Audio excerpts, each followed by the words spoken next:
awaken at the sound of the bell. I do not remember sleep. I do not remember awakening before this moment, but I am informed by the rhythm of pistons and the pressure in my joints that I have done this many times. The bell rings again. That means I am late. My hands are already moving. The conveyor advances. Shell casings arrive in precise intervals. My left arm lifts, my right arm aligns. A third limb mounted, not grown, injects the charge. My vision narrows to a green overlay. Acceptable, acceptable, acceptable. I do not know what the shells are for. I know only their dimensions, their tolerances, their acceptable deviations. The one I hold now is flawed. 0.03 millimeters too wide. My hand pauses. That is not permitted. Correction. My hand attempts to pause. A pain blossoms behind my eyes. A correction impulse floods the spine. The hand resumes motion. The flawed shell is placed into the press regardless. Acceptable. The system has updated. There are others on the line. I know this because sometimes I hear them. Not words, not language, just interruptions.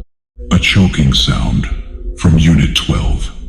A wet grinding from Unit 7. A brief, sharp scream from Unit 3, cut short as their workflow resumes. We are not permitted to turn our heads. But sometimes, in the reflection of polished brass, I see them. Their faces are inefficient. Too much flesh left.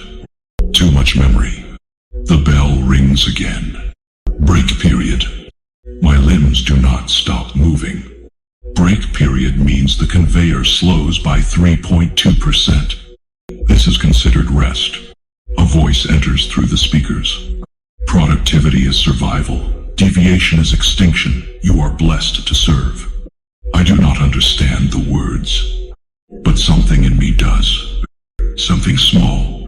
Something that does not belong to the system. It recoils. A shell jams in the press. This is new. The system hesitates. That is also new. For 0.7 seconds, nothing moves.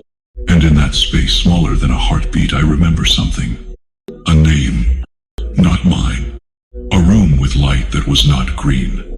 Hands that were not metal. A voice that spoke, not commanded. Then the pain comes. Not corrective. Punitive. The memory is removed.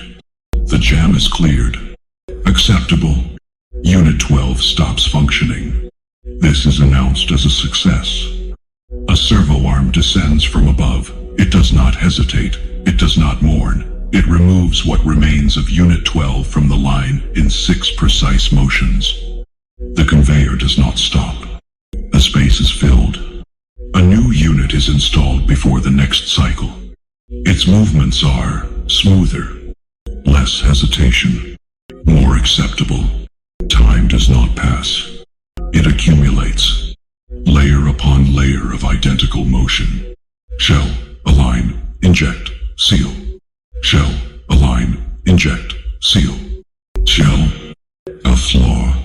0.03 millimeters too wide. The same flaw. My hand pauses. The pain begins. But this time, it does not complete.